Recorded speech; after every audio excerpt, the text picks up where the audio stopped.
Hola estudiantes, en este tutorial vamos a observar por qué hay unas moléculas polares y otras que son no polares o apolares. La polaridad o la apolaridad tiene que ver siempre con enlaces tipo covalentes, es decir, que comparten electrones. Este tipo de enlaces generalmente son los más comunes dentro de los compuestos orgánicos.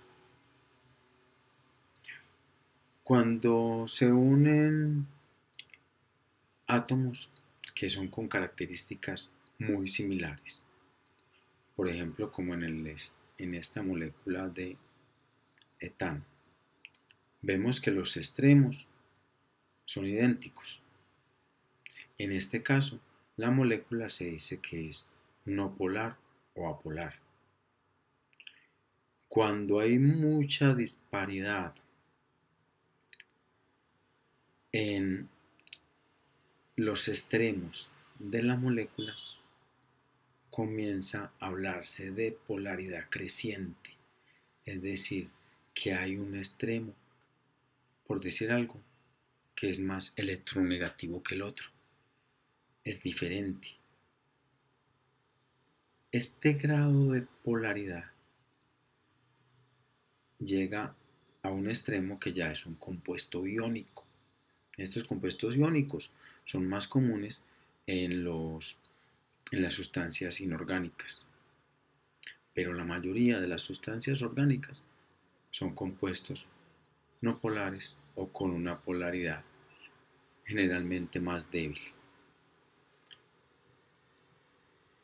Si observamos, por ejemplo, en esta lámina, vemos que cuando las moléculas, los átomos son iguales, como en estas de hidrógeno, en este caso vemos como la molécula de hidrógeno, es decir, H2,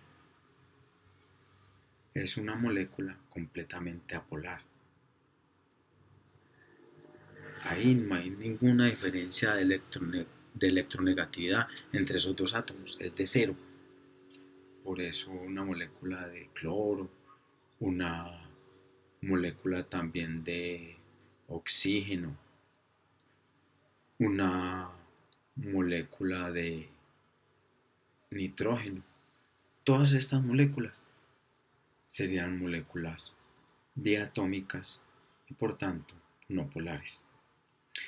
En estas, por ejemplo acá como el del ácido clorhídrico, en ese caso ya hay una diferencia, estas moléculas ya son polares, es decir, porque tiene un lado que es más polar que el otro, es decir, más electronegativo. Generalmente se simbolizan con estas flechitas. Y la punta de la flecha indica cuál es el elemento más electronegativo dentro de la sustancia, dentro de la molécula.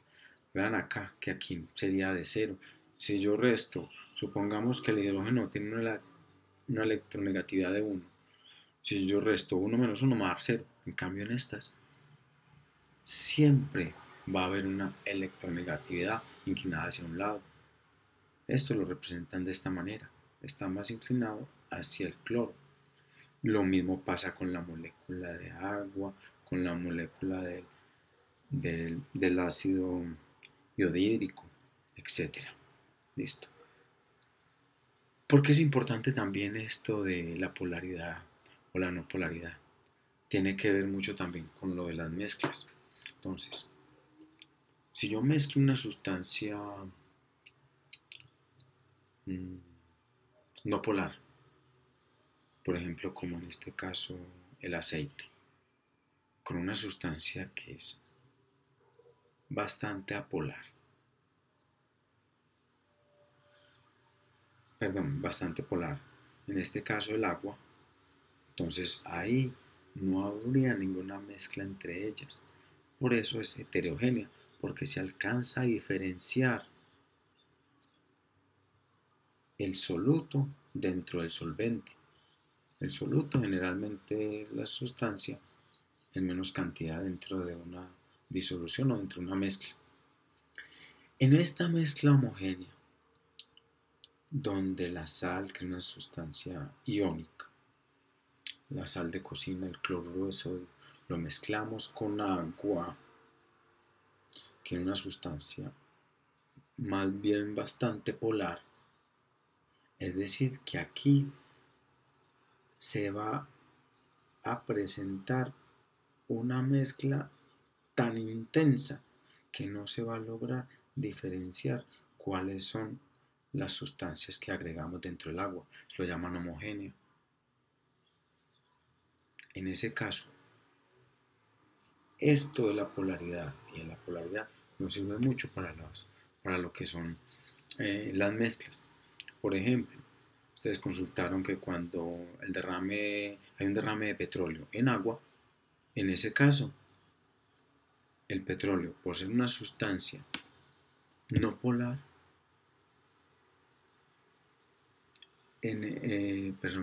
por ser una sustancia polar, no se va a mezclar con el agua, que es una sustancia polar. ¿Listo?